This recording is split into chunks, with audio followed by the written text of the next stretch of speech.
The purpose of ADDI's trade mission to Burkina Faso was to promote the building of the Africa that we want.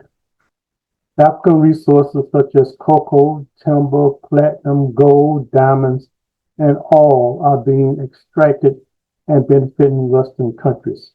The pillaging of Africa's natural resources is causing long-term economic and social issues in the continent.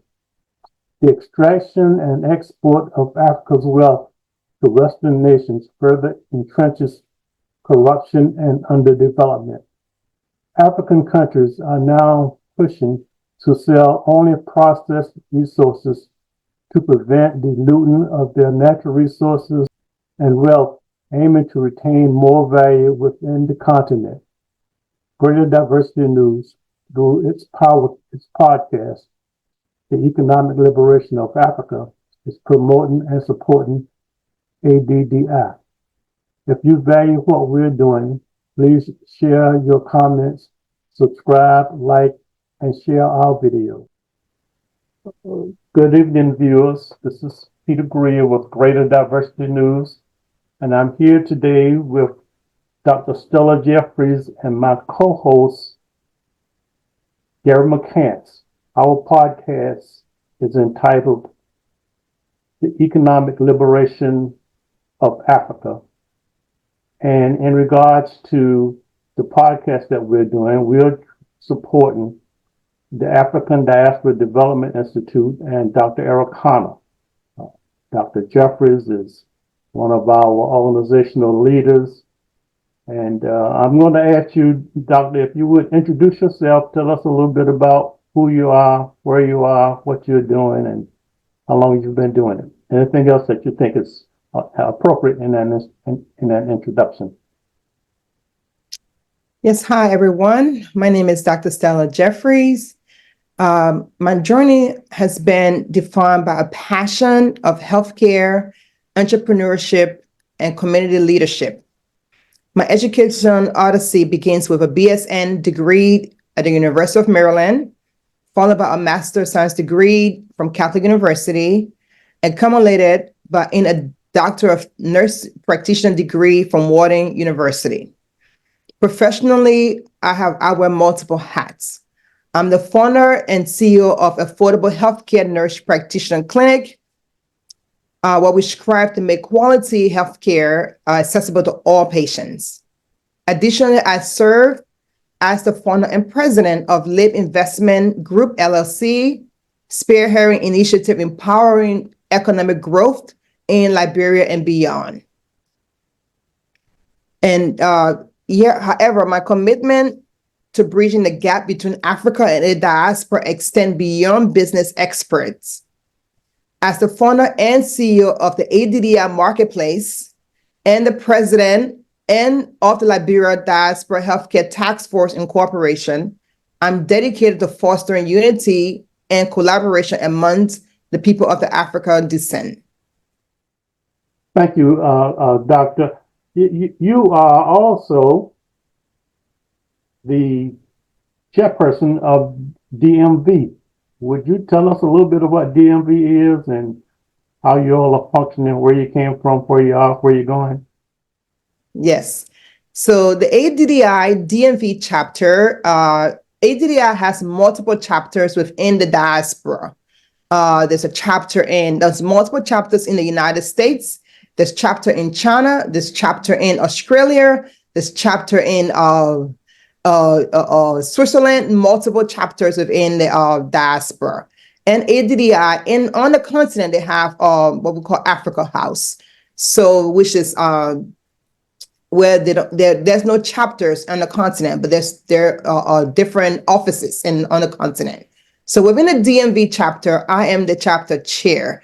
What we do is we have Washington, D.C., Maryland, and Virginia, the tri-state, and we work to incorporate different aspects of the African diaspora connecting. Recently, we was able to bring Dr. Eric Connor to Washington, D.C. at Harvard University, where I spearheaded the African Eric Connor Excellent Award, where within the community, we're giving multiple leaders, our Pan-Africanists, who have done a lot of great work within the African diaspora. We're able to acknowledge them and give them the award of the Dr. Arikana Excellent Award.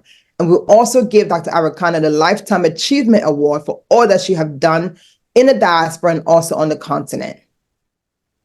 Thank you. ADDI is planning a trade mission. Is that not correct? I'm sorry, what is the question? ADDI is planning a trade mission? Yes. Are you? We are actually planning. Yes, I am the coordinator of that trip, the trade mission that we are going to Burkina Faso, the great Burkina Faso, with President Ibrahim Traoré. We are standing in solidarity with President Ibrahim Traoré on the great work that he's doing on the continent.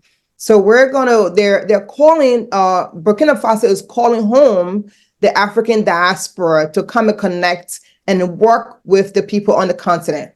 As we all know that the brain drain is away from the continent, and we are the brain drains. We are going to go back and rebuild our continent country by country. And we're starting with, we went to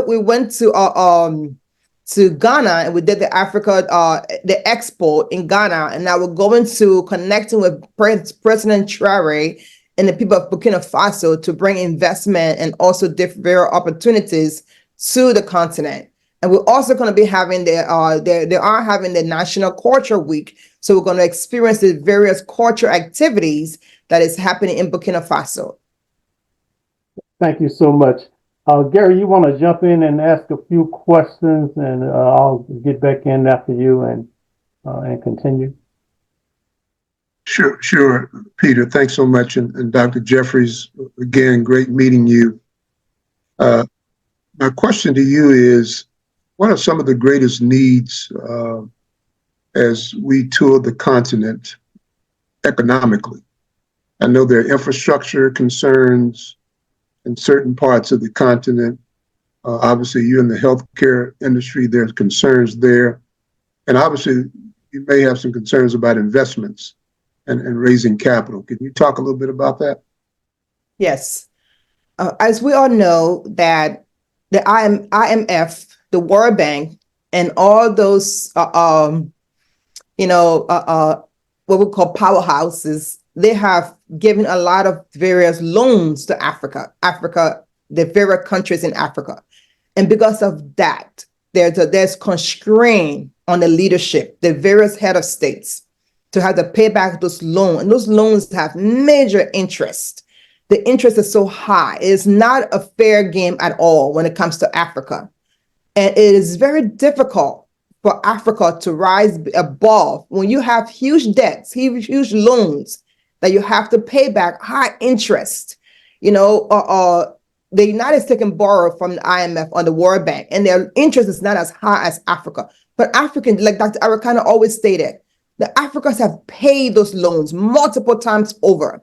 But because of how the system is set up to keep us down as a continent, to keep us from rising above, it has become a stagnant to our countries, the various countries. So that's why there's a lot of, you do not see the growth and development that is needed in the countries, the various countries. So if the IMF and all of those can be fair and say, let's go back and review those policies, those loans, review those contracts, and say that the countries have already paid those multiple times, and let's take out those heavy fine that is placed on Africa, and we'll see development, we'll see growth within our various countries in Africa. So I think it's got to start from there. It's got to start from lifting some of those sanctions that are put on the various countries, lifting some of those loans, and be fair, bring us on the fair playing field, so we all can be able to have the growth and development is needed in our various countries in Africa. Until then, we will continue to struggle and strive. The richest continent is the poorest because of all of those harsh conditions that is placed on our various countries, starting with the World Bank, the IMF, and all of those huge loans. So has there been some, and I'm quite sure there has, some economic impact analysis of, where the greatest needs are, even though that there are agreements in place with World Bank and IMF, there's an opportunity to go back to the table just based on what the agreements are and the terms to renegotiate some of that. Is that being discussed, and how are you moving forward with that? I don't think that is being discussed right now, especially for coming from the AU. I have not heard that the AU is discussing that, and I think it should come from the AU. But individual countries like Burkina Faso, like Mali, like Niger, they are now trying to pull back and say, we're no longer going to be indebted to you all. We're no longer going to continue to do business as usual. And unfortunately, they have to take it forcefully, because nobody else is coming to the rescue of Africa and African countries. And our leaders, starting from the AU, who is supposed to be having the discussions, they are not discussing those things right now. And we have the superpower who is dominating the entire, the entire market is dominated by the West. So until the West can move their foot off the neck of Africa and African countries, we're going to be stuck in this poverty, deep poverty, for a long period of time. So we're hoping that, and that's why I pray that one of these days, Dr. Arikana would be one of the leaders of the AU, so that she can try to address some of these issues. Because our current leaders, they are not addressing this issue. It's business as usual. And then they say that, wow, those African countries so poor. How can we be poor? We're not poor. We're the richest continent. We're the richest. But because our resources have been exploited from the countries, the very countries, until to take it by force, but like some of the leaders are doing, we're going to be stuck for another century. And it's unfair. It's unfair to the young people of Africa who don't have jobs, who have to try to get on the Mediterranean Sea, and most of them are dying just to go and get a greener pasture, when we are the greenest pasture on the whole world. The world is looking to Africa, but Africa is running away because of the resources that are being pulled out of the countries, the various countries. So it is so unfair. It is so unfair. It sounds like it is, and one of the things that we're doing is trying to connect Black Americans with the continent and the diaspora. But if you had to say to me as a business person, one or two things that you're looking for other than intellectual capital, what are some of the other greatest needs that we need to be thinking about as we think about investing in the continent? I believe one of the greatest need is education. We must educate the people on the continent. We must educate each other. If we have our mindset, if we can change our narrative and start to think of us as a people, as on a development, that we need to develop ourselves, that we cannot be stuck in this mindset of waiting for the colonizer to come back and rescue us. Educate ourselves that we have so much power within ourselves to make a difference as African Americans, as Africans, as Black people, whether you're in the Caribbean, whether you're on the continent, whether you're here, wherever you are as Black people. It started with us, and it must end with us. So until we educate, until we have a change of mindset, where we are going to know that we are the inventors. We are the one who invents stuff. The pyramid was made by Black people, the Great Pyramid. Why can we go back to those mindset where we can change our own narrative and start waiting to receive handouts from the World Bank, from the IMF? Why can't we go back to the agriculture? Why can't we go back to making our own food, planting our own food, building our own roads, our own infrastructure? Again, I know it goes back to the finances, because we're too busy paying huge loans that we don't have the money to put into our own resources. So it's just a system that was meant to keep us as Black people down. Let me jump in for a moment. Gerry, can I jump in for a moment and ask a couple of questions? Yes. Thank you. Sure, absolutely. Listen, Dr. Jefferies, where's home for you? You've told me when we were having a one-on-one Tell us where home for you is, how long you've been here in America, and tell us a little bit about your African-based investments. Yes. So home for me is Liberia, West Africa.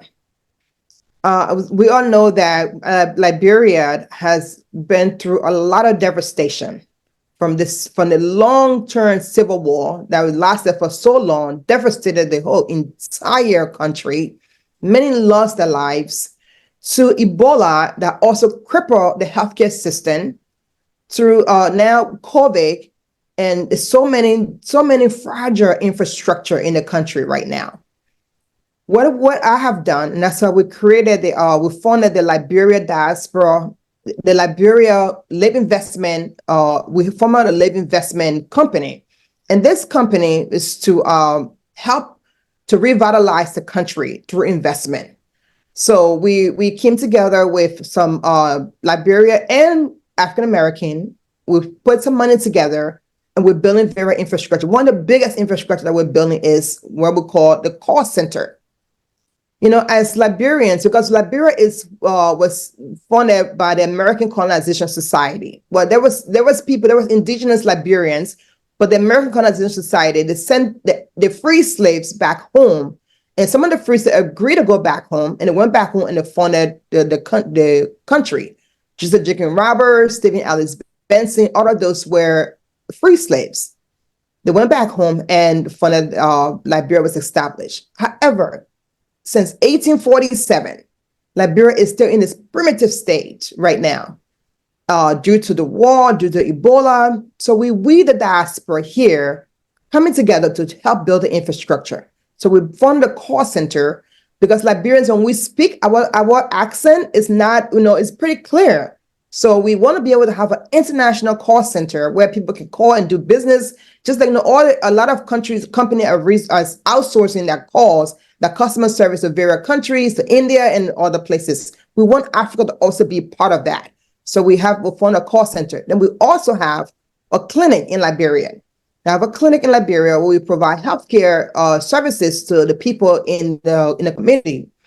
Then we also have two real estates where we have an Airbnb, where the Airbnb is when people are going, and we want to connect the Airbnb to ADDI, where we have an Africa House in Liberia as well, where when people go from here, they will be in the morning nice house where everything is in that house. They can, when they want to see the country in Liberia, they can use the Airbnb. Then we also have what we call a family resort.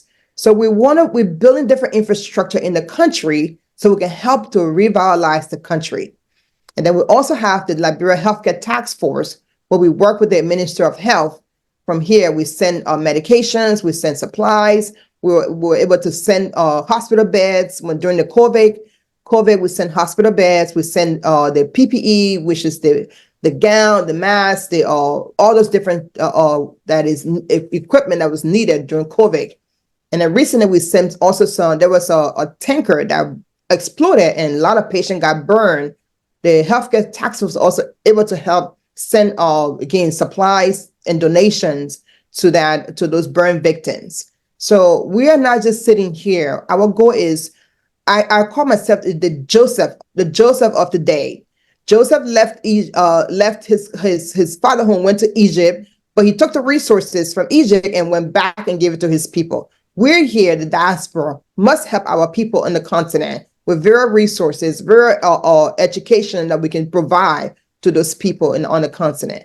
So we're doing a lot of work in Liberia as well. But I want to also do work in every part of Africa. That's why we're going to Burkina Faso.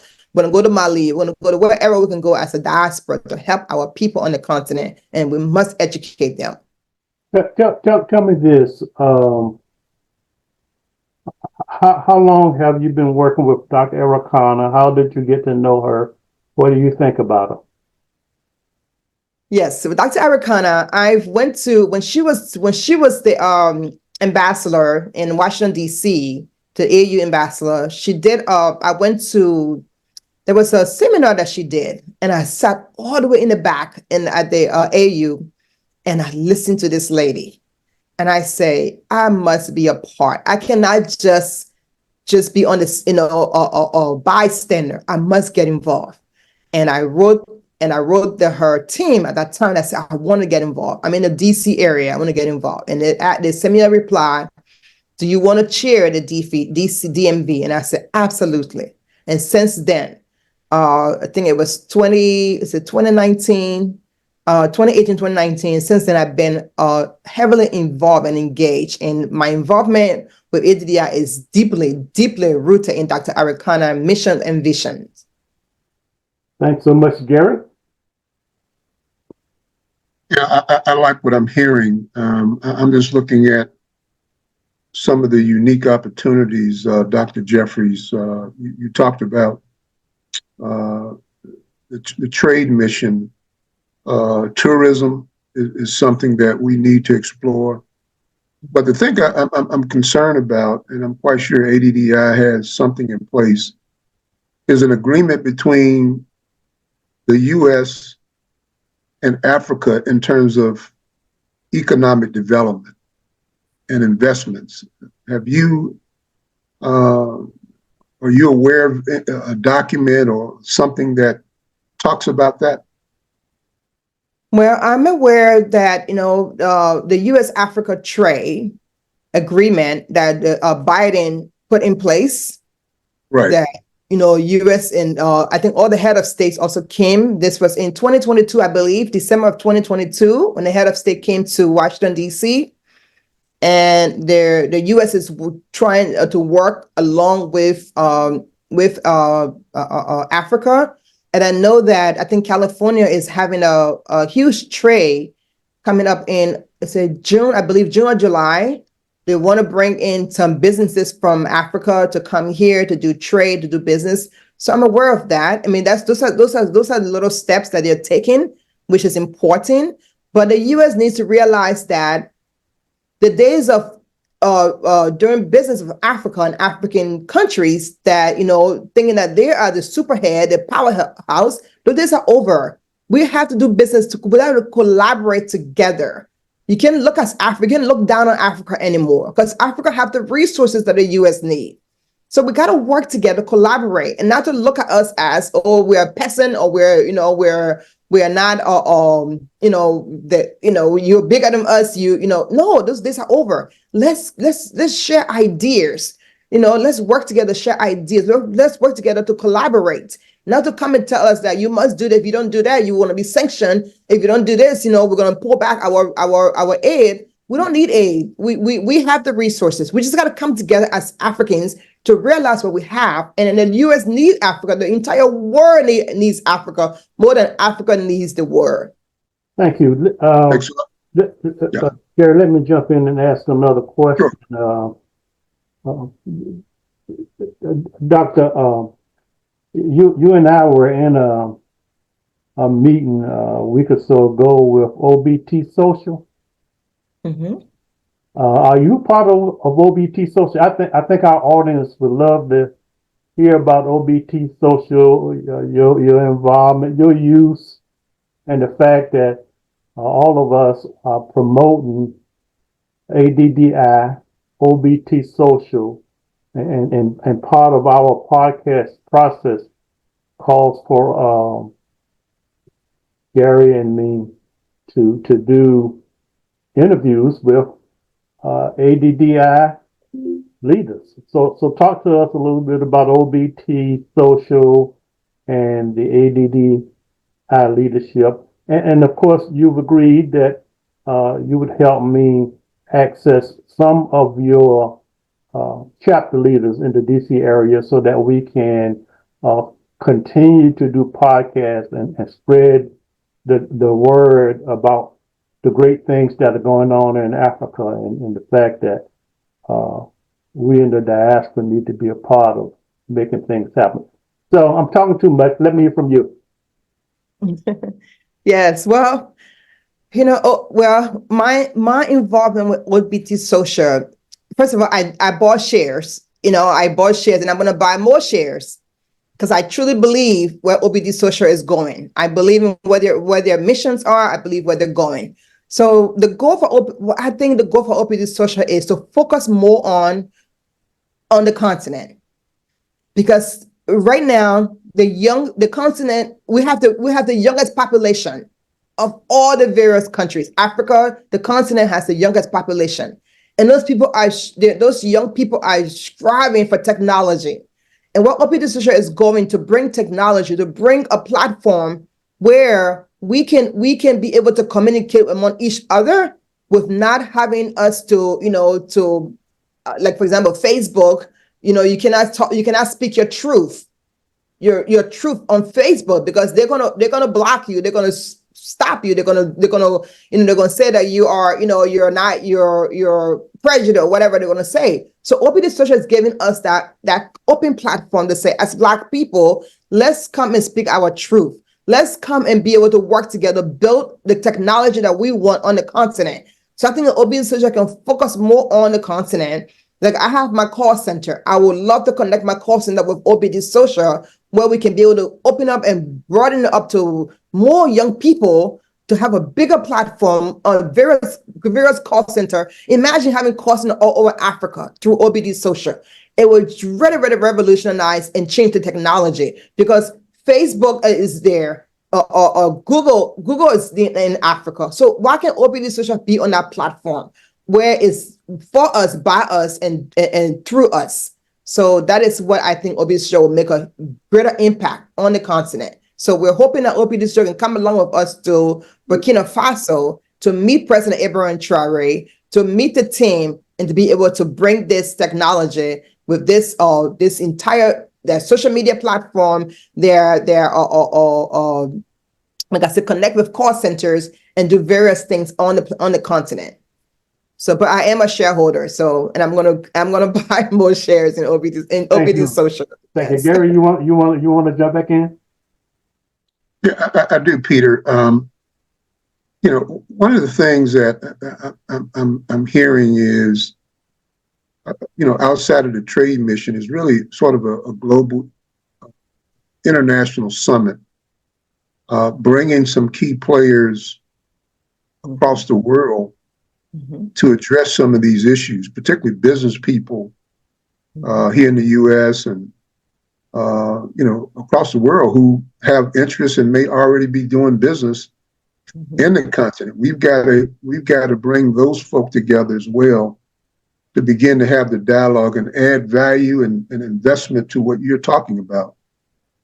I think we're past due to have this kind of conversation and intentionality about what it is that we need to do to make sure that we have trade across, the waters in the U.S. and in Africa and Bahamas and Jamaica, wherever Black folk are in the world.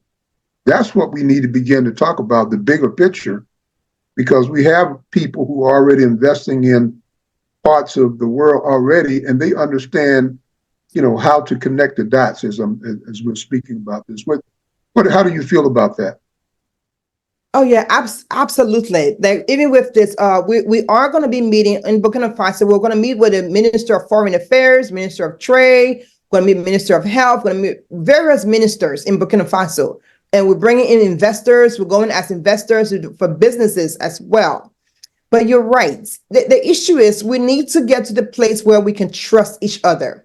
But we can say that as Black people, the narrative has been that, we don't trust them. They're not going to do this. This is a policy scam. No, that's not true. That's not true. We have to trust each other, know that we can go into business together. And I'm sure that the Chinese who are going to Africa with influx, they also have doubts about each other, but they're still going, they're still working together to do businesses. They're multinationals who are in Africa. They don't 100% trust each other, but they're working together. We have to get to a stage where we can say, we're going to work together. We're going to see this to the end. We're going to see this through. And that's one of the mission of ADDI. Yes, ADDI is not a perfect platform. It's not a perfect group. There's no perfect group. Even the churches are not perfect. But we got to come together and say, let's do this for our people. And Dr. Arikana always says, what will your grandchildren say about you? What would you say? I want my great-grandchildren to say, you know what? Dr. Jefferies tried. She did something to help bring us together as a people on the continent. This is what we need to do. Let's trust each other and let's do it together. Let's just go and do it together.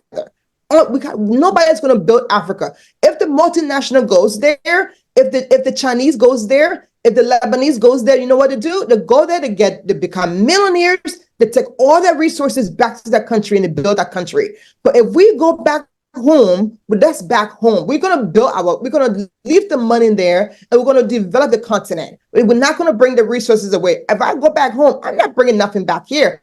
I'm going to leave it there and build infrastructure for the people to also be able to get economic growth and to build the country, build the families, so they can have their own empowerment. So again, the multinationals are doing it. They're working together. I'm sure they don't have 100% trust in each other, but they're working together. Let's come together as Black people and let's work together, starting with trusting each other. I would add too, Peter, that the politics of what's happening too, we've got to have a committee that focuses on how to bridge the gap with some of what Dr. Jefferies is talking about, which is the trust issue, but really understanding how to do business in Africa and connecting with the right people to do business. Because, I mean, just like the Chinese are investing in Africa right now, I'm quite sure they're having challenges and people in Africa are having challenges with them. So how do we overcome some of that and find a way to resolve some of the differences and issues as it relates to growth and development in the continent, which is going to help U.S. It's going to help players in the U.S. as well. Let me ask her to add a couple of more points to her response and do a closing remark. There are two things that I want to add to what Gerry is saying and ask you to respond to them. And again, thanks for sharing this time and your insight. How long is the trade mission going to last? For this trip, Burkina Faso? Yeah. Yes, we're going to be going from April 26th to May the 9th. Thank you. I know by personal experience that ADDI, all of its members are anxious to get our young people, our students more involved in the fight for the economic liberation of Africa. Are you all going to have student involvement as a part of your trade mission? And if so, tell us a little bit about it. Yes, so I'm sure that you guys are aware that recently, Dr. Arikana, Professor Pielo Lumumba, Mr. Peter Obi, and this young man went to Ghana to talk to the students, but the Ghanaian leaders, they stopped that, they blocked that for some reason. So we're planning on doing something similar in Burkina Faso, where we'll Dr. Arikana, Professor Pielo Lumumba, and some other people will be able to speak to the youth of the students in Burkina Faso. So the goal is that we must get, like I said, Africa right now has the largest population of the youth and the students. So we might get them, we got to get them involved. We must get them involved into what is happening, because those are the future generation of Africa. Let me make a quick comment, Gerry, then we'll throw it back to you, and then we're going to see if we can't get Dr. Jefferies to wrap it up. We don't want to be too much of an imposition. If you all, while you're there in Africa, remember Greater Diversity News, grab me a student or two so that we can do a podcast with them and help our students reach out to one another and hopefully build a model kind of student initiative that bring together Black students worldwide for a new Black student movement. So think about me while you're there. Know that I would love to interact with some students and help promote what it is that we are all committed to. Gerry, if you make a comment, then we'll ask Dr. Jefferies to do some closing remarks. Thanks, Peter. Dr. Jefferies, certainly appreciate the opportunity to talk with you today. And one of the things we might want to look at, particularly in North Carolina, is maybe a satellite office that focuses on economic development and business relations, Peter and Dr. Jefferies, as it relates to Africa, and really follow these trade missions, because if we can, gain, some success with what's going on, this could be an opportunity to create a platform and an infrastructure here where we're doing business, across the pond and back and forth with business people and business persons who have interests, and really track what's going on as it relates to some of the investments and conversation as it relates to the students with HBCUs, because we need to have trade missions there as well. Doctor? Okay, so I wrote something I just want to read for my closing remarks, if that's okay. Please, by all means. Okay. My involvement with ADDI is deeply rooted in Dr. Arikanan's mission and vision. The African Diaspora Development Institute is a beacon of hope, aiming to connect Africa with the world and vice versa.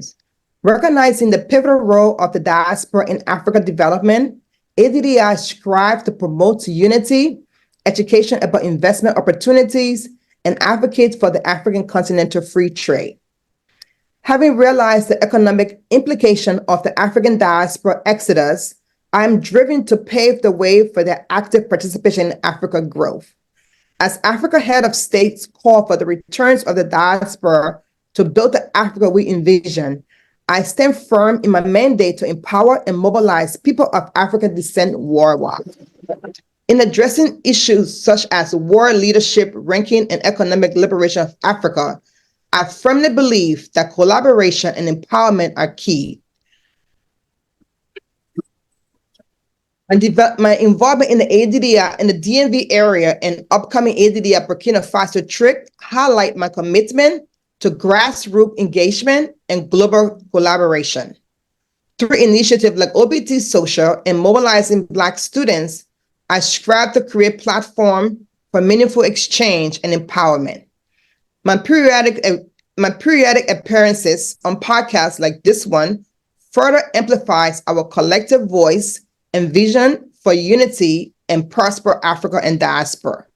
In closing, I'm honored to be part of this journey towards a brighter future where Africa and its diaspora stands hand in hand, ready to build the Africa of our dreams. Thank you. So much. With that, I'm going to end the recording. Okay. So with that being said, again, if you like what we're talking about, if you appreciate what we're talking about, please give us a like, subscribe to our channel, sign our notification bell, and leave some comments. We want to know what you think, what you suggest, because what we're doing is we're setting out to economically liberate Africa and Africans in the diaspora. And with that being said, I'm going to conclude this session and invite all back for our next session. Thank you so much.